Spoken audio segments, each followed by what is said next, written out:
Everyone, welcome to chemistry. जो last topic बचता है चैप्टर का, सोल्यूशन चैप्टर का, वो कौन सा है? Went of factor. तो स्टार्ट करते हैं इस टॉपिक से, ठीक है। क्या है वेंट ऑफ फैक्टर? इसे पढ़ने से पहले देखते हैं हमने क्या अभी तक 4 कोलिगेटिव प्रॉपर्टीज पढ़ी हैं। चारों कोलिगेटिव प्रॉपर्टीज में हमने किसका यूज किया था? हमने क्या पढ़ा था? 4 कोलिगेटिव प्रॉपर्टी, ठीक है।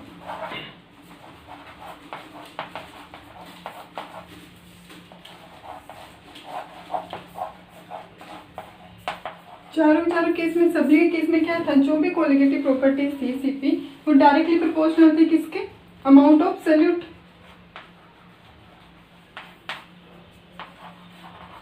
अमाउंट ऑफ सोल्यूट, ये तो ठीक हमने पढ़ा है। अभी हमें ये देखना है कि इस फैक्टर की जरूरत क्यों है, ये है क्यों और पढ़ना क्यों है हमें। ठीक, पहले इससे पहले इसलिए हमें क्या ये देखना पड़ेगा। जो भी हमने चारों कोलिगेटिव प्रॉपर्टीज पढ़ी हैं, उस सभी के केस में क्या था? डायरेक्टली प्रोपोर्शनल थी किसकी? अमाउंट ऑफ सोल्यूट के। जितना ज़्यादा सोल्यूट होगा, जितना कम सोल्यूट होगा, वो डायरेक्टली किसको इफेक्ट करेगा? कोलिगेटिव प्रॉपर्टीज को। सोल्यूट की अमाउंट इंक्रीज करने से क्या होगा? कोलिगेटिव प्रॉपर्टीज बढ़ेंगी, डिक्रीज करने से क्या होगा? डिक्रीज करेंगी, ठीक है। ये तो हुआ यहाँ तक। अभी तक हमने लेकिन जो भी सोल्यूट लिए थे वो कैसे थे? सारे के सारे नॉन इलेक्ट्रोलाइट थे। क्या देखा था हमने? शुगर ली थी, ग्लूकोज है, यूरिया है, ये सब कैसे हैं? नॉन इलेक्ट्रोलाइट है। सोल्यूट भी कैसे हो सकते हैं फिर? सोल्यूट एक तो कैसा हो सकता है? इलेक्ट्रोलाइट हो सकता है, ठीक है। और एक कैसा हो सकता है? Non electrolyte. नॉन इलेक्ट्रोलाइट के केस में हमने देखे जैसे यूरिया है, ग्लूकोज, ये सब हमने उनके एग्जाम्पल्स देखे। और देखो अब नॉन इलेक्ट्रोलाइट के केस में क्या था? अगर हम 1 मोल यूरिया ले रहे हैं, उसको सोल्यूशन सॉल्वेंट में ऐड करो, ठीक है। तो सॉल्यूशन में जाके यूरिया 1 मोल का 1 मोल ही रहेगा, ठीक है। ना तो वो डिसोशिएट होगा, ना ही वो एसोसिएशन में जाएगा। तो 1 मोल यूरिया 1 मोल ही रहने वाला है सोल्यूशन में जाके। सेम वे शुगर भी 1 मोल जाके 1 मोल ही रहने वाली है, कोई फर्क नहीं पड़ने वाला, ठीक। तो यहाँ से जो हम कैलकुलेट कर रहे हैं अपने फॉर्मूला सब लगा के कि 1 मोल यूरिया के लिए कोलिगेटिव प्रॉपर्टीज क्या आएगी या फिर 2 मोल यूरिया के लिए क्या आएगी, तो जो कैलकुलेटेड है वही क्या होगी? ऑब्जर्व्ड प्रॉपर्टी होगी, ठीक है। लेकिन जो इलेक्ट्रोलाइट है उसी केस में क्या होगा? 2 केस हो सकते हैं अपने पास। एक तो कैसे हो सकते हैं? डिसोशिएट हो सकते हैं इलेक्ट्रोलाइट, ठीक है। एक तो इलेक्ट्रोलाइट सोल्यूशन में जाके क्या कर सकते हैं? डिसोशिएट कर सकते हैं। और एक क्या कर सकते हैं? ये एसोशिएट कर सकते हैं, ठीक है। अब डिसोशिएट करेंगे, जैसे एग्जांपल मैं लेती हूँ NaCl का। तो NaCl अगर मैं 1 मोल ले रही हूँ तो किस में कन्वर्ट होगा? 1 मोल Na में, Na प्लस में, और 1 मोल Cl माइनस, मतलब क्लोराइड आयन। 1 मोल किस में कन्वर्ट होगा? सोडियम आयन में, और 1 मोल क्लोराइड आयन में। तो जब 1 मोल में NaCl ऐड कर रही हूँ सोल्यूशन में, 1 मोल ऐड करने से वो किस में कन्वर्ट हो रहा है? 2 मोल्स में। 2 मोल्स में कन्वर्ट होगा। यहाँ पे जो कैलकुलेटेड कोलिगेटिव प्रॉपर्टीज थी वो हमारी किसके लिए थी? 1 मोल के लिए थी। लेकिन जो ऑब्जर्व्ड, जो एक्सपेरिमेंट से मिलेगी हमें, वो किसके लिए आएंगी? 2 मोल के लिए, ठीक है। 1 मोल Na प्लस का होगा, 1 मोल Cl नेगेटिव का होगा, अगर ऐसा डिसोशिएट होगा तो, ठीक है। तो यहाँ पे क्या होगा? जो ऑब्जर्व्ड कोलिगेटिव प्रॉपर्टी और जो ऑब्जर्व्ड और कैलकुलेटेड कोलिगेटिव प्रॉपर्टी दोनों क्या होंगी? डिफरेंट, तो एक दूसरे से डिफर करेंगे वो। और एसोसिएट में क्या हो सकता है? इसका एग्जाम्पल जैसे मान लो अपने पास का एसिटिक एसिड है, ठीक है, वेल नोन एग्जाम्पल है। कोई भी ऐसा सोल्यूट इलेक्ट्रोलाइट है जो सॉल्वेंट में जाके क्या करे? एसोसिएट हो जाए, डाइमर बना ले, जो ट्राइमर बना ले, ठीक है। मान लो ये जो एसिटिक एसिड है, इसके 2 मोल लिए। एसिटिक एसिड क्या करता है? डाइमर बनाता है सोल्यूशन में जाके। तो ये क्या करेगा? CH3COOH, ये डाइमर बना ले। तो हमने कैलकुलेशन जो की थी वो किसके लिए की थी? 2 मोल्स के लिए। तो हमारा जो कोलिगेटिव प्रॉपर्टी कैलकुलेटेड है वो किसके लिए आएगा? 2 मोल्स के लिए। लेकिन ये 2 मोल्स किस में जाके कन्वर्ट हुए हैं? 1 मोल्स में। तो जो ऑब्जर्व प्रॉपर्टी आई वो किसके लिए आएगी? 1 मोल के लिए। तो हुआ क्या? वही ना, जो ऑब्जर्व्ड और कैलकुलेटेड सीपीज होंगी वो क्या करेंगी? एक दूसरे से डिफर कर रही है। तो इसीलिए यहाँ पे ऑब्जर्व्ड ऑब्जर्व्ड सीपी का मतलब क्या है? कोलिगेटिव प्रॉपर्टीज इक्वल नहीं आती किसके? कैलकुलेटेड सीपीज के लिए। इनके दोनों क्या डिफर होती हैं एक दूसरे से। तो इसको कैलकुलेट करने के लिए हमें फैक्टर की जरूरत पड़ती है। वो फैक्टर कौन सा है फिर? वेंट ऑफ फैक्टर, जिसको किससे रिप्रेजेंट करते हैं? आई से, स्मॉल आई, ठीक है। तो एग्जांपल देखते हैं। जैसे मान लो कि NaCl है, NaCl का मैंने कितना लिया? 1 मोल, ठीक है। 1 मोल NaCl किस में कन्वर्ट होगा, Na प्लस में प्लस Cl नेगेटिव में, ठीक है। अब देखो जब टाइम कितना है 0, इनिशियली t इक्वल टू 0 का मतलब क्या है, इनिशियल टाइम पे, वो टाइम जिस पे ये जो है क्या बोलते हैं NaCl डिसोशिएट नहीं हुआ, उसके यहाँ तब कितना था ये 1 मोल, और ये 0, क्योंकि अभी तक ये डिसोशिएट हुआ ही नहीं है, तो ये आयंस बने ही नहीं है अभी तक। किसी पर्टिकुलर टाइम t पर, t equal to time t, time हाँ ठीक है, किसी पर्टिकुलर टाइम t पर क्या होगा, NaCl डिसोशिएट होगा। NaCl क्या स्ट्रॉन्ग इलेक्ट्रोलाइट है, कंप्लीट डिसोशिएट हो जाएगा, तो यहाँ पे 0, यहाँ पे 1। अब देखो ये जो ऑब्जर्व जो कोलिगेटिव प्रॉपर्टीज होगी वो किसके लिए होगी, 2 मोल्स के लिए, और ये किसके लिए थी, 1 मोल के लिए, जो हमने कैलकुलेट किया था थियोरेटिकली। तो आई का फॉर्मूला क्या है, फिर यहाँ से आई का फॉर्मूला जो होता है वो क्या होगा, observed Cp upon observed colligative properties upon calculated Cp, ठीक है। ये फॉर्मूला ध्यान रखना, आई क्या होगा, observed Cp upon calculated Cp। अब देखो जो ऑब्जर्व्ड Cp है वो इस डिसोसिएशन के केस में, ये किसका केस है, डिसोसिएशन का है, जो हमने देखा था यहाँ पे, ठीक है। डिसोसिएशन केस में ऑब्जर्व्ड Cp किसके लिए आ रही है, 2 मोल्स के लिए, कैलकुलेट किसके लिए की थी, 1 मोल के लिए, तो आई क्या हो जाएगा इस केस में 2/1। तो आई की वैल्यू जो होगी वो कितनी है, I equal to 2, that is greater than 1, ठीक है। तो यहाँ पे लिख देती हूँ आई की वैल्यू क्या आएगी, ग्रेटर देन 1, ठीक है। अब मान लो ये वाला केस ले रही हूँ, कौन सा, एसोसिएशन का केस है, क्या है यहाँ पे 2 मोल्स है किसके, एसिटिक एसिड के, किस में जा रहा है ये, और ये क्या बनाएगा, डाइमर बनाएगा, CH3COOH, ये डाइमर बना रहा है यहाँ पे, तो डिसोशिएट नहीं हो रहा क्योंकि वीक इलेक्ट्रोलाइट है, पहली बात तो ये, तो डिसोशिएट होता तो कंप्लीट डिसोशिएशन होता ही नहीं इसका, उसकी बात आगे करेंगे हम। पहले ये सिर्फ क्या बना रहा है, डाइमर बना रहा है। तो इस केस में जो ऑब्जर्व्ड है t equal to initially 0 time पे क्या होगा, इसके 2 मोल्स है, ठीक है, और इसके 0 मोल्स है। किसी पर्टिकुलर टाइम t पर, किसी पर्टिकुलर टाइम t पर इसके मोल 0 और इसके 2, ठीक है। तो आई की वैल्यू क्या होगी, फिर कैलकुलेट कितने के लिए कर रहे हैं हम, 2 के लिए, यहाँ पे बनाएगा, ठीक है, 1 मोल बचता है ना, तो कैलकुलेट कितने के लिए कर रहे थे हम, 2 के लिए, और जो ऑब्जर्व्ड आ रही है वो कितने के लिए, 1 के लिए आ रही है। तो फॉर्मूला क्या था, I equal to observed Cp upon calculated Cp। Observed कितनी 1 और कैलकुलेटेड कितनी 2, कितनी है 0.5। तो आई की वैल्यू एसोसिएशन के केस में हमेशा क्या होती है, लेस देन 1। 2 यहाँ से कंक्लूजन मिले हमें, क्या, एक तो आई की वैल्यू ग्रेटर देन 1 होती है हमेशा किसी केस में जब भी डिसोसिएशन होता है, क्यों, क्योंकि वहाँ पर मोल्स क्या होते हैं, इंक्रीज होते हैं, हाँ मोल्स बढ़ रहे हैं ना यहाँ पे, 1 मोल हमने ऐड किया और वो कन्वर्ट हो रहा है कितने में, 2 में यहाँ पे, और यहाँ पे क्या होता है, मोल्स डिक्रीज होंगे, अमाउंट क्या हो रही है, डिक्रीज हो रही है। तो यहाँ पे क्या होगा, क्या था ये, हाँ एसोसिएशन था ना, तो एसोसिएशन केस में क्या होगा, आई की वैल्यू हमेशा क्या आएगी, लेस देन 1 है, क्योंकि एसोसिएट क्या तो डाइमर बनाएगा पर्टिकुलर सॉल्यूट, या फिर क्या करेगा, सॉल्यूट डाइमर बनाएगा, ट्राइमर बनाएगा, ठीक है। अभी ये तो हुआ, हम कुछ देखते हैं कंक्लूजन, फिर हम बात करेंगे किसकी, नॉन इलेक्ट्रोलाइट की, क्योंकि नॉन इलेक्ट्रोलाइट क्या करते हैं, डिसोशिएट नहीं होते हैं कम्प्लीटली, तो उनके लिए हमें कुछ अलग फैक्टर की डिग्री ऑफ डिसोसिएशन का रोल आता है फिर वहाँ पे। तो हम इसको हटा देते हैं पहले।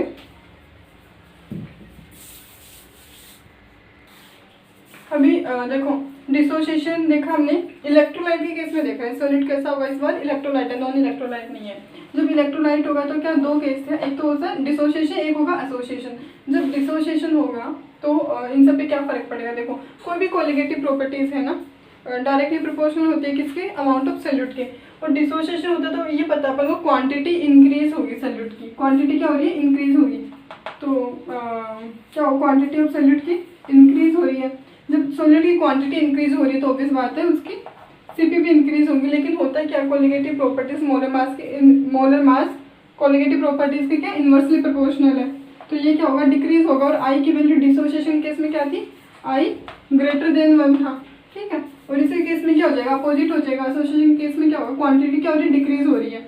2 मोल्स मिलके कोई 1 मोल बना रहे हैं, अगर डाइमर हो रहा है तो ट्राइमर बनेगा, तो 3 मोल मिलके क्या बनाएंगे, 1 मोल बनाएंगे। तो एसोसिएशन क्वांटिटी ऑफ सॉल्यूट क्या होगी, डिक्रीज करेगी, Cp क्या करेगी, फिर डिक्रीज करेगी, और मोलर मास इस केस में क्या करेगा, इंक्रीज करेगा, और आई की वैल्यू क्या होगी, लेस देन 1। ठीक है, अब देखो ये मोलर मास के लिए कैसे देखेंगे, हमने क्या देखा था, आई क्या होता है, ऑब्जर्व सीपी था ना, सीपी क्या है, colligative properties, observe CP divided by calculated colligative property. अब देखो मोलर मास के रेफरेंस में कैसे लिख सकते हैं इसे, जो हम कैलकुलेट करते हैं वो क्या हमारा नॉर्मल मास था, मोलर मास था जो हमने कैलकुलेट किया था, और जो एक्सपेरिमेंटल आ रहा है वो क्या अलग आएगा, तो उसे हम क्या बोलेंगे, अब नॉर्मल। अब देखो ऑब्जर्व्ड है ना,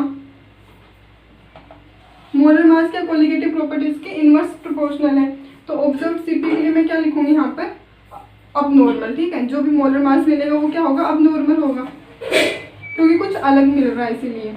ठीक है, या फिर मैं कैसे लिख सकती हूँ उसे, ओ अब नॉर्मल मास। अब नॉर्मल मास समझ में ना आए तो क्या लिख सकते हैं, ऑब्जर्व्ड मास। ठीक है, ऑब्जर्व्ड मास, और कैलकुलेटेड सीपी के लिए जो हमारा मास आ रहा था वो नॉर्मल था, तो इनवर्स प्रोपोर्शनल है ना, ये डिनोमिनेटर में, तो इसको हम क्या लिखेंगे, न्यूमरेटर में नॉर्मल मास कितना है, नॉर्मल मोलर मास बेसिकली। ठीक है, तो ये समझ में नॉर्मल, या फिर कैसे लिख सकते हैं, कैलकुलेटेड या थ्योरेटिकल मास और divided by observed molar mass. ठीक है, तो ये तो हुआ हमारा क्या, इसका फॉर्मूला। अब देखो आई कैलकुलेट कर लिया, जब आई कैलकुलेट कर लिया उस केस में उसके बाद में सीपी कैसे कैलकुलेट करेंगे, कैसे लिखेंगे, 4 थे ना हमारे पास कोलिगेटिव प्रॉपर्टीज। कोलिगेटिव प्रॉपर्टीज कितनी थी, 4 थी। तो पहली कौन सी थी, relative lowering in vapour pressure, ये थी ना। कैसे क्या था formula, P note minus P divided by P note. ठीक है, डायरेक्टली ये किसके इक्वल थी, मोलर मास ऑफ सॉल्यूट के। ठीक है, जब सॉल्यूट कैसा था, नॉन इलेक्ट्रोलाइट। अगर सॉल्यूट इलेक्ट्रोलाइट है तो सिंपली हम क्या करेंगे, यहाँ पर आई की वैल्यू रख देंगे। ठीक है, अब देखो अगर सॉल्यूट हमारा कैसा है, नॉन इलेक्ट्रोलाइट है, उस केस में आई की वैल्यू क्या रहेगी, 1 ही रहेगी, क्योंकि देखो यूरिया 1 मोल डालो सोल्यूशन में, 1 मोल ही रहने वाला है, तो उस केस में आई की वैल्यू क्या हो जाएगी, 1। और इलेक्ट्रोलाइट है तो हम देख लेंगे कि वो डिसोशिएट हो रहा है, एसोशिएट हो रहा है, उस केस में आई की वैल्यू क्या करेंगे, लिख देंगे यहाँ पे जो भी हमारी वैल्यू आएगी। अब ये तो P note minus P upon P note, यहाँ पे क्या करेंगे, आई इंटू एक्स भी हो जाएगा। फिर दूसरी क्या थी, elevation in boiling point,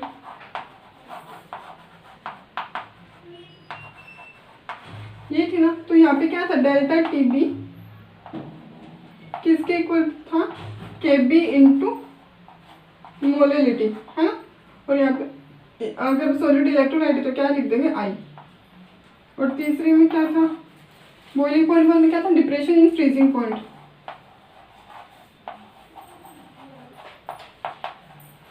depression in freezing point क्या था, डेल्टा टी एफ था ना, आई इंटू के एफ एम हो जाएगा इस बार। और लास्ट क्या पढ़ी थी हमने, ऑस्मोटिक प्रेशर,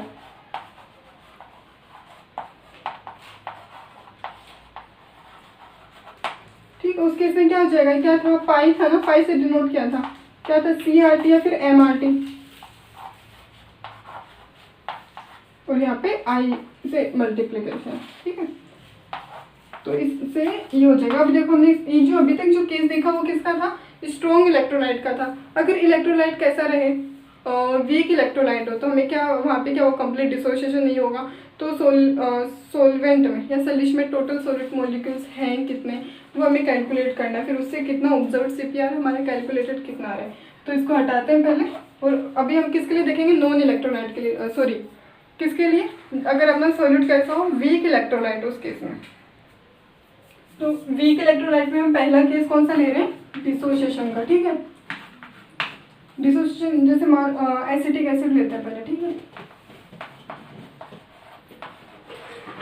वीक इलेक्ट्रोलाइट है, कैसे डिसोशिएट होगा ये, CH3 COO माइनस क्या, acetate ion plus hydrogen ion, किस तरह से डिसोशिएट होगा। ठीक है, मान लो स्टार्टिंग में हमने कितने इसके मोल्स लिए, कितने मोलिक्यूल लिए, 100, T इक्वल टू 0 पे। इनिशियल मोलिक्यूल्स अपने कितने लिए, 100 लिए हैं। तो इनिशियल टाइम है ना, तो अभी तक ये डिसोशिएट नहीं हुआ, तो इसका कितना बचेगा यहाँ पर 0, ये भी 0। अभी देखो किसी टाइम T पर, पर्टिकुलर टाइम T पर क्या होगा, T इक्वल टू T क्या आएगा यहाँ पर, मान लो कि कितने मॉलिक्यूल्स, 40 मॉलिक्यूल्स क्या हो गए, डिसोशिएट हो गए। कितने, 40 मॉलिक्यूल्स डिसोशिएट हो गए, तो इससे कितने बचे 60। अगर 40 मॉलिक्यूल से डिसोशिएट होते हैं, मान लो कि 100 थे हमारे पास, 100 में से 40 वाले क्या हुए, 40 मॉलिक्यूल्स एसिटिक एसिड के डिसोशिएट हुए, तो 40 मुझे क्या मिलेंगे, एसिटेट आयन, और 40 मुझे क्या मिलेंगे, हाइड्रोजन आयन। तो यहाँ पे क्या होगा, ये 40 और ये भी 40, समझ में। अब देखो यहाँ पे वीक इलेक्ट्रोलाइट के केस में एक टर्म आता है, कौन सा, डिग्री ऑफ डिसोसिएशन। सिंपल मैं DOD लिख रही हूँ, ठीक है। डिग्री ऑफ डिसोसिएशन किससे डिनोट करते हैं, अल्फा से, अल्फा से डिनोट करते हैं, ठीक है। तो क्या होगा यहाँ पर, डिसोशिएट कितने हुए वो लिखते हैं, डिवाइडेड बाय इनिशियल कितने थे, डिसोशिएट कितने हुए 40 और इनिशियल थे कितने 100, तो क्या आएगा यहाँ पर, ये 0.4। डिग्री ऑफ डिसोसिएशन कितनी है, 0.4 या फिर 40% अगर 100 से मल्टीप्लाई करो तो। अल्फा की वैल्यू क्या है, 0.4 है। अभी देखो अल्फा तो ठीक है, यहाँ पर आई की वैल्यू कैसे कैलकुलेट करेंगे, आई क्या था, ऑब्जर्व्ड सीपी था ना, डिवाइडेड बाई कैलकुलेटेड सीपी। अब देखो ऑब्जर्व्ड सीपी कितने सॉलिड मॉलिक्यूल्स के लिए है, यहाँ पे कितने 40 है ना, हाँ एक मिनट को 40 तो क्या हमें डिसोशिएट हुए हैं, तो टोटल सॉल्यूट कैलकुलेट कितने के लिए किया था हमने, 100 के लिए किया था, राइट। और यहाँ पे अभी सॉल्यूशन में सॉलिड के मॉलिक्यूल्स कितने बचते हैं वो देखना है। 100 के लिए तो हमने कैलकुलेट किया था, ऑब्जर्व्ड में क्या कि अभी सॉलिड मॉलिक्यूल्स हैं कितने सॉल्यूशन के अंदर, 40 तो ये हैं, 40 ये कितना हुआ, 40 + 40 40 और ये वाले 40 दोनों। अब यहाँ पे देखो, यहाँ पे 40 डिसोशिएट हो गए, तो सॉलिड के कितने बचे, 60 बचे ना, कितने हुए टोटल 140 है ना, क्योंकि देखो 60 बचे ना, क्योंकि 40 डिसोशिएट हो गए हैं, 40 डिसोशिएट हो गए, और ये इसीलिए यहाँ पे क्या 40 एसिटेट आएंगे और 40 हाइड्रोजन आए, तो टोटल कितने 140।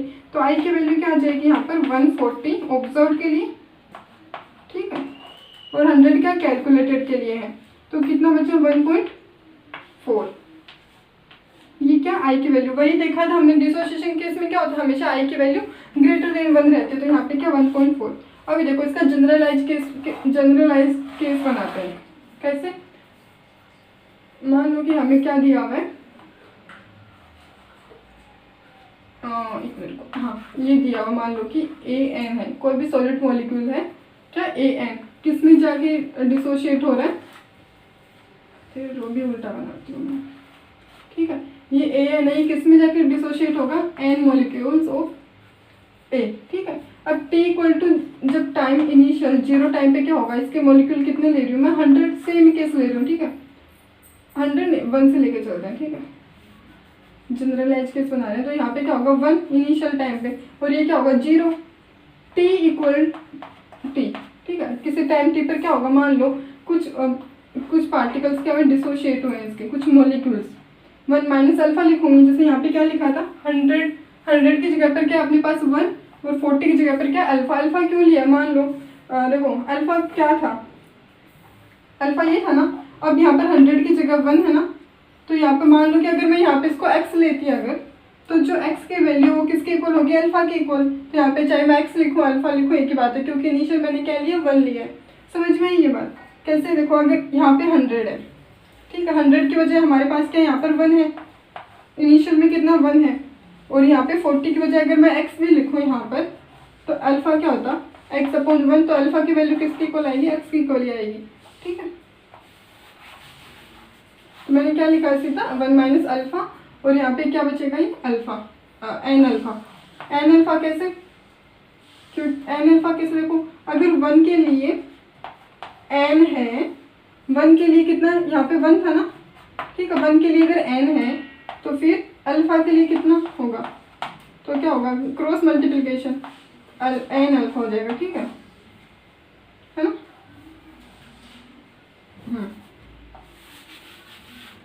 1 - अल्फा क्या n अल्फा, अभी क्या होगा, हमें क्या लिखना है, I लिखना है, I क्या टोटल सॉल्यूट के मॉलिक्यूल्स कितने हैं ऑब्जर्व CP के लिए, 1 - अल्फा, यहाँ पे क्या लिखा था 100 - 40 कितना 60, यहाँ पे तो हमने सिंपल कैलकुलेट कर लिया था, यहाँ पे क्या लिखेंगे simple 1 - alpha plus n alpha divided by total molecules कितने 1, 1 माइनस अल्फा, ये चीज़ समझ में आ रही है। 1 माइनस अल्फा यहाँ पे क्या था, 100 माइनस 40 लिखूँ अगर मैं, तो 100 माइनस 40 क्या 60। तो सिंपल मैंने क्या लिखा है, 1 minus alpha plus n alpha. Total solid के मॉलिक्यूल्स इतने जिनके लिए हमें क्या मिलेगा, ऑब्जर्व कोलिगेटिव प्रॉपर्टी। और ये 1 क्या जो इनिशियल में हमने लिया था कितने मॉलिक्यूल्स हैं। तो आई की वैल्यू यहाँ से मैं क्या लिखूँगी, यहाँ पे देखो अगर मैं अल्फा कॉमन लूँ यहाँ पे क्या बचेगा, आई इक्वल टू 1 प्लस अल्फा है ना, एन माइनस 1 ये बचेगा। तो यहाँ से अगर मैं अल्फा की वैल्यू कैलकुलेट करूँ तो क्या देखो, आई माइनस 1, ये 1 इधर जाएगा तो I minus 1 divided by N minus 1, ठीक है, क्योंकि इससे क्या है, ये मल्टीप्लिकेशन से डिवाइड में जाएगा, ये फॉर्मूला है सिंपल। तो अगर ये चीज़ भी याद रखोगे ना, 1 minus alpha plus n alpha, तो आगे तो खुद भी कर सकते हैं, तो अपने आप याद रहेगा, ठीक है, ऐसे रट्टा मारने की जरूरत नहीं पड़ेगी। और बहुत ही सिंपल क्वेश्चन आते हैं इस पर, 1 minus alpha plus n alpha, ये भी याद रख सकते हो, तो ये तो अपने आप याद हो जाएगा। अब हम दूसरा केस किसके लिए देखेंगे, एसोसिएशन के केस में। हटा देती हूँ मैं, ठीक है। तो हमने क्या देखा, अभी डिसोसिएशन का केस देखा है, अभी हमें क्या देखना, एसोसिएशन। एसोसिएशन में क्या होगा, मैं ले लो एग्जाम्पल किसका, एसिटिक एसिड का, जिसमें कुछ इतना है नहीं, ऐसे लिखती हूँ मैं। एसिटिक एसिड क्या करेगा, 2 मॉलिक्यूल्स ले रही हूँ मैं इसके, ठीक है, कितने 2। तो ये क्या करेगा, जाके सॉल्यूशन में या सॉल्वेंट में जाके डाइमराइज करेगा। तो 2 मॉलिक्यूल्स मिलके क्या बनाएंगे, 1 CH3 COOH, क्या करेंगे, डाइमर बना लेंगे। ये वो इतने छोटे भी नहीं जितने मैं लिख रही हूँ यहाँ पे, ठीक है, लेकिन फिर भी समझ लेना। एसिटिक एसिड क्या करेगा, डाइमर बनाएगा यहाँ पे। अभी देखो डाइमर, देखो 2 मॉलिक्यूल से क्या मिल रहा है हमें, 1 मॉलिक्यूल, 2 मोल से 1 मोल मिल रहा है। जब टाइम t इक्वल टू 0, मतलब इनिशियल में क्या होगा, इसके 2 मॉलिक्यूल्स हैं, यहाँ पे क्या मिलेगा 0, ठीक है। किसी पर्टिकुलर टाइम t पे क्या होगा, यहाँ पे इसके मॉलिक्यूल कितने हो जाएंगे, 0 और ये 2, नहीं ऐसा नहीं होगा, क्योंकि ये क्या वीक इलेक्ट्रोलाइट है, ठीक है। इस केस में क्या होगा, मान लो कि ओके, ये जो सिंपल केस है, मान लो कि मैंने इनिशियल पे से कितने मॉलिक्यूल है, वही केस लेते हैं अपन 100 वाला, ठीक है, ठीक है। तो इसका क्या होगा 0। अभी ठीक है, अभी मान लो कि 100 में से कितने, वही 40 वाला, 40 मॉलिक्यूल्स ने क्या किया, डाइमर बनाया है। अगर 40 मॉलिक्यूल्स ने डाइमर बनाया है तो यहाँ पे मुझे कितने मोल मिलेंगे, 20 मिलेंगे ना। वही देखो 2 से अगर 1 मिलता है तो 40 से कितना मिलेगा, 20 मिलेगा। तो 40 मॉलिक्यूल्स ने क्या किया है, अगर डाइमर बना रहे हैं या फिर एसोसिएट हो रहे हैं, ठीक है, सिंपल एसोसिएट हो रहे हैं, तो यहाँ पे कितने मिलेंगे, 20 मिलेंगे। तो आई की वैल्यू कैलकुलेट, अल्फा देखो अभी अल्फा क्या होगा, कितने एसोसिएट हुए, डिसोशिएट हुए। एसोसिएट कितने हुए, 40, ठीक है, इनिशियल थे कितने 100, तो क्या बचा यहाँ पे 0.4।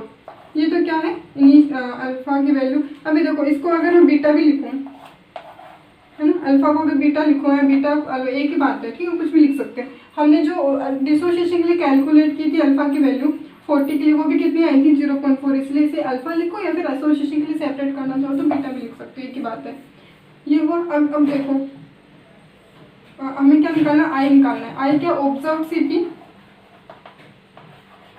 डिवाइडेड बाई कैलकुलेटेड सीपी, कुछ है ही नहीं इसमें, बस थोड़ा सा ध्यान देना। ऑब्जर्व सीपी कितने सॉलिड के लिए, कैलकुलेटेड कितने के लिए किया हमने, 100 के लिए।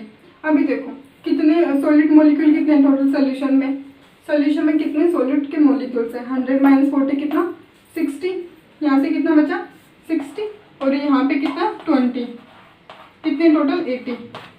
यहाँ पे क्या लिखूंगी मैं 80, जो आई की वैल्यू क्या आएगी 0.8, जो कि क्या है लेस देन 1, यही ना। आई की वैल्यू क्या मिली, लेस देन 1। ये हमने किस में देखा था पहले कि डिसोसिएशन केस में क्या होगा, आई की वैल्यू ग्रेटर देन 1 होगी, और एसोसिएशन केस में क्या होगा, आई की वैल्यू लेस देन 1 होगी। ये तो वन जनरल, अब मतलब सिंपल केस हमने एग्जांपल देखा। जनरलाइज कैसे करेंगे, फॉर्मूला देखने के लिए इसमें कोई प्रॉब्लम नहीं है ना। 40 अगर क्या हो रहे हैं, डाइमराइज या एसोसिएट हो रहे हैं, सिंपली 40 एसोसिएट होंगे तो यहाँ पे क्या मिलेंगे 20 मिलेंगे। ट्राइमराइज बना रहे होते तो उनका वो क्या करते हैं, मान लो कि 60 अगर ऐसा कुछ होता, ट्राइमराइज करते तो 20 मिलता, ठीक है। हमने ये हुआ। फिर जनरलाइज केस देखते हैं। मान लो कि यहाँ पर हमने क्या लिया है, Na मोलिक्यूल्स लिए हैं, किसमें डाइमराइज हो रहे हैं वो An में, यही ना। जब मान लो 2 है तो ये 2 के जगह हमने क्या लिखा है, N लिखा है, और ये यहाँ पे 2, सिंपल। अभी देखो t = 0 इनिशियल टाइम पे, मान लो इसके 1 मोलिक्यूल, ठीक है, 1 लिया हमने, तो यहाँ पे क्या होगा 0। t = t पे क्या होगा 1 - अल्फा, हाँ 1 - अल्फा, कितने मतलब अल्फा क्या है या बीटा जो भी, इतने क्या हो रहे हैं, एसोसिएट हो रहे हैं। यहाँ पे क्या होगा फिर अल्फा/m, कैसे होगा देखो, अगर 1 के लिए कितना है, 1 के लिए कितना है, ऐसे कैसे देखोगे, अगर n के लिए कितना है 1 है, n के लिए कितना मिल रहा है 1 मिल रहा है ना, तो और 1 के लिए कितना मिलेगा फिर 1/n, तो अल्फा के लिए कितना मिलेगा अल्फा/n, ठीक है। समझ में यहाँ पे अल्फा/n क्यों आया, n किससे कितना मिल रहा है 1 मिल रहा है, तो 1 से कितना मिलना चाहिए 1/n, तो अल्फा के लिए कितना अल्फा/n, ठीक है। तो अभी हमें क्या निकालना, i की वैल्यू निकालनी है। यहाँ से i की वैल्यू कैसे निकालेंगे, observe CP divided by calculated CP। Calculate कितने के लिए कर रहे हैं हम, 1 के लिए। ऑब्जर्व कितना 1 - अल्फा प्लस अल्फा/n। ये बस एक ही चीज़ ध्यान रखनी है यहाँ पे क्या है 1 - अल्फा प्लस अल्फा/n है, और वहाँ पे क्या था 1 - अल्फा प्लस n अल्फा था। अगर ये दो चीज़ें यहाँ ध्यान में रहेंगी तो फॉर्मूला रटने की जरूरत नहीं पड़ेगी। 1 - अल्फा प्लस अल्फा/n। हम देखो यहाँ से क्या लिखेंगे, i की वैल्यू, i को यहाँ से 1 - अल्फा प्लस अल्फा/n है, ठीक है। यहाँ से हमें निकालना है कि i की वैल्यू निकालनी है ना, अल्फा की वैल्यू क्या मिलेगी इसको कैलकुलेट करने से। वहाँ पे क्या मिली थी हमें, i-1 और n-1, ये थी ना। इसको कैसे लिखेंगे देखो, फिर भी सोल्व करते हैं। i को इधर लिखूँ अगर मैं i-1, ठीक है, i-1 क्या बचेगा यहाँ पर, माइनस का अल्फा प्लस अल्फा/n है ना, अल्फा कॉमन लूँ मैं तो क्या 1 - n-1 यही बचेगा, तो यहाँ पे क्या है i-1। अभी देखो अल्फा निकाल सकते हो ना यहाँ से, मैं अल्फा की वैल्यू क्या होगी i-1 है ना, वही i-1, और यहाँ पे डिवाइडेड में क्या आएगा बस 1/n-1, बस इतना सा फर्क है। यहाँ पर यहाँ पे एसोसिएट हो रहा है तो 1/n, और यहाँ पे क्या था n था, ठीक है, n-1, यहाँ पे क्या आ जाएगा 1/n-1। ये कब है, एसोसिएशन के केस में है, और ये क्या है डिसोसिएशन के केस में था, हुआ है। अभी जब एसोसिएशन होगा डिसोसिएशन होगा टॉपिक यहाँ पे कंप्लीट होता है अपना। अब अभी क्या देखना है, इसके 2-4 एग्जाम्पल देख लेते हैं, फिर ये चैप्टर फाइनली कंप्लीट हो जाएगा। अभी ये क्या 3 क्वेश्चन है, इनको देखते हैं। क्या पहला क्या है, द वेंट ऑफ फैक्टर दिया 0.1 मोलर बेरियम नाइट्रेट सोल्यूशन है, ठीक है। क्या barium nitrate solution in 2.74, factor की वैल्यू कितनी दी है 2.74, और इसकी कॉन्सेंट्रेशन 0.1 मोलर है। हमें क्या निकालना है, डिग्री ऑफ डिसोसिएशन निकालना है। Degree of dissociation barium nitrate क्या है, डिग्री ऑफ डिसोसिएशन पूछा तो हमें इतना सोचने की जरूरत नहीं कि स्ट्रॉन्ग इलेक्ट्रोलाइट है कि वीक है, पता नहीं चल रहा। तो डिग्री ऑफ डिसोसिएशन हमेशा किसी केस में आता है, वीक इलेक्ट्रोलाइट केस में। फॉर्मूला क्या था, अल्फा क्या था i-1 और ये n-1 है ना, यही था ना, i-1 डिवाइडेड बाई n-1। अगर ये एसोसिएशन होता तो क्या होता है यहाँ पर 1/n हो जाता है, ठीक है। अभी देखो हमें निकालना क्या है, अल्फा की वैल्यू, i की वैल्यू दी हुई है 2.74, यहाँ पे रखेंगे, ठीक है। मैं सिर्फ जनरल सोल्यूशन बता रही हूँ, कैलकुलेट आप खुद कर लेना। -1 डिवाइडेड बाई n की वैल्यू क्या रखेंगे यहाँ पर, है क्या हमारे पास बेरियम नाइट्रेट है ना, कैसे डिसोशिएट होगा ये बेरियम नाइट्रेट है। देखो बेरियम किसके फॉर्म में एग्जिस्ट करेगा, बेरियम 2+ में जाएगा, ठीक है, +2 नाइट्रेट्स आयन, ये किस में जाएगा 2 नाइट्रेट आयन में, NO3- है, ठीक है। तो एक तो ये और 2 ये, तो टोटल कितने हुए 3 हुए ना। तो यहाँ पे n की वैल्यू कितनी रखेंगे 3 रखेंगे, यहाँ -1 जो भी आएगा यहाँ पे आंसर वो क्या होगा डिग्री ऑफ डिसोसिएशन। अगर परसेंटेज भी पूछा हो ना तो जो भी आंसर है इसको इंटू 100 कर देना। ये हुआ वेंट ऑफ फैक्टर है 0.1 मोलर। ठीक है, यहाँ पे कॉन्सेंट्रेशन का तो कोई काम ही नहीं था वैसे भी, बस ये फॉर्मूला अप्लाई करना है यहाँ पर। ठीक है, अभी नेक्स्ट क्वेश्चन देखते हैं। Elevation in boiling point for 13.44 ग्राम है कॉपर क्लोराइड। क्या ये क्यूप्रेस है कि क्यूप्रिक है? ये यहाँ पे Cu क्या +2 में, तो ये क्या क्यूप्रिक है, +1 में होता तो क्या बोलते थे क्यूप्रेस। इलेवेशन पूछे इन बॉइलिंग पॉइंट फॉर 13.44 ग्राम है किसका, cupric chloride dissolve in 1 kg of water. ठीक है, सोलवेंट। हमें पूछा क्या delta TB, elevation in boiling point क्या डेल्टा टीबी पूछा है ना, डेल्टा टीबी पूछा है कब, जब इतना ग्राम 13.44 ग्राम ऑफ क्यूप्रिक क्लोराइड को डिजोल्व किया है किसमें, 1 kg वाटर में। उस वाटर का हमने केबी दिया हुआ है और क्यूप्रिक क्लोराइड इसका मोलिकुलर वेट दिया हुआ है। फॉर्मूला क्या था? ठीक है, इसका यहाँ पे सोल्व करवाती हूँ, हटाती हूँ मैं ये। तो क्या है ये इलेवेशन बॉइलिंग पॉइंट, हमसे पूछा क्या डेल्टा टीबी पूछा ना, डेल्टा टीबी हमें निकालना। फॉर्मूला क्या था, केबी इंटू मोलरिटी था। ठीक है, और यहाँ पे क्या ऐड करेंगे हम, किसके लिए, क्यूप्रिक क्लोराइड के लिए दिया है। ठीक है, वीक इलेक्ट्रोलाइट है, क्या ऐड करेंगे यहाँ पर आई। क्यूप्रिक क्लोराइड वीक कैसे है, ये क्या सोल्ट है। ठीक है, तो सोल्ट हमेशा स्ट्रॉन्ग इलेक्ट्रोलाइट में आते हैं। तो आई इंटू केबी इंटू एम। अभी आई की वैल्यू हम कैसे फाइंड करेंगे, यहाँ पर क्या है CuCl2 है ना, किसमें जाएगा ये, एक तो Cu2 प्लस आयन में प्लस 2Cl माइनस में जाएगा, तो एक तो ये और दो ये, तो आई की वैल्यू यहाँ पर भी क्या होगी 3 होगी। ठीक है, तो यहाँ पे आई की वैल्यू क्या रखूँगी मैं 3, आई की वैल्यू 3 होगी। केबी की वैल्यू मुझे दी हुई कितनी 0.52 मोलर इनवर्स है ये। ठीक है, केल्विन नहीं लिखा था मैंने, केल्विन कहेगा ना। ठीक है, 0.52 इंटू मोलरिटी है, मोलरिटी कैसे निकालेंगे, moles of solute when present in 1 kg of solute. Moles कैसे निकालेंगे 13.44 ग्राम,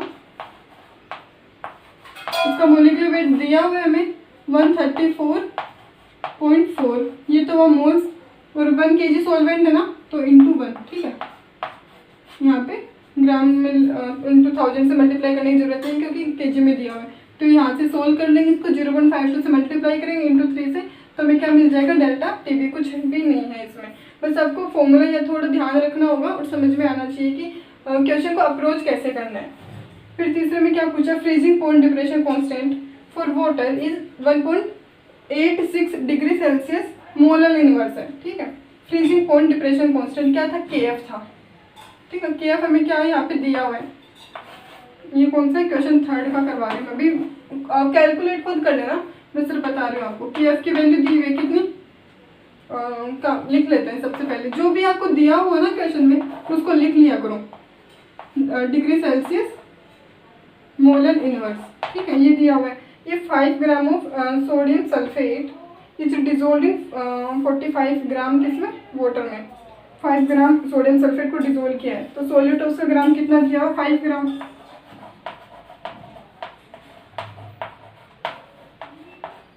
5 ग्राम दिया हुआ। ठीक है, 45 ग्राम क्या वाटर, तो सोलवेंट का जो वेट दिया हुआ है कितना दिया, 45 ग्राम में डिजोल्व है वाटर में। अब देखो फ्रीजिंग पॉइंट पूछा हमसे, FP क्या लिखा मैंने, FP क्या लिखा है freezing point, freezing point of H2O is changed by 3.82 degree Celsius. No delta TF की वैल्यू दी है हमें यहाँ पर, किसकी, डेल्टा TF, जो फ्रीजिंग पॉइंट चेंज हो रहा है वो कितना हो रहा है 3.82, मतलब इतना डिक्रीज हो रहा है ये। ठीक है, यहाँ पे मतलब इतना डिक्रीज हो रहा है, तो बेसिकली डेल्टा TF क्या लिखेंगे हम 3.82। तो calculate the went of factor for Na2SO4, या निकालना है क्या हमें, आई निकालना है, इसके लिए आई कैलकुलेट करना। समझ में आ रहा है क्या दिया, KF दिया हुआ है, Na2SO4 5 ग्राम डिसोल्व है किसमें 45 ग्राम ऑफ वाटर में, और इसका डेल्टा TF दिया और आई पूछा है सब देखे। तो फॉर्मूला क्या था, फॉर्मूला डेल्टा TF आई इंटू KF इंटू एम, ये दिया हुआ कितना 3.82 है ना, और आई पूछा हमसे, KF की वैल्यू दी हुई है ना हमने, KF कितना दिया हुआ 1.86। मोलरिटी निकालनी है हमें, मतलब निकाल सकते हैं, 5 ग्राम दिया हुआ है, इसका मोल्स कैसे निकालेंगे, इसका मोलिकुलर वेट कितना होता है Na2SO4 का कैलकुलेट कर सकते हैं ना। देखो एक सोडियम कितना 23, तो 2 का कितना 46, एक का 23 तो 2 का कितना 46, और एक सल्फर का 32, और एक ऑक्सीजन का 16, तो 4 का कितना 64। कितना आएगा ये 6 2 8 8 4 142। ठीक है, अब देखो 5 ग्राम है ना, 5/142, और कितने में है ये 45 ग्राम वाटर में। तो ये क्या कर देंगे यहाँ पर 1000 से मल्टीप्लाई कर देंगे, जो भी आंसर आएगा यहाँ से आए कैलकुलेट कर लेंगे। ठीक है, ये तो हुआ। ठीक है, ये हुआ ना सोल्व, तो यहाँ से कर सकते हैं हम लोग, जब पता चलेगा मतलब फॉर्मूला क्या है तो हम आगे तो कैलकुलेशन तो खुद भी कर सकते हैं। ठीक है, तो यहाँ पे क्या है हमारा सोल्यूशन का जो चैप्टर है, जो लास्ट टॉपिक था वेंट ऑफ फैक्टर, वो भी आज कंप्लीट होता है। तो यहाँ पे सोल्यूशन का चैप्टर कंप्लीट हुआ हमारा। अब हमें ये देखना है कि आगे कौन सा चैप्टर स्टार्ट करना है, तो हो सके या तो कमेंट सेक्शन में आप बता देना कि कौन सा चैप्टर स्टार्ट करना है। ठीक है, तो आई होप ये वीडियो आपके लिए हेल्पफुल रही होगी। Thanks for watching.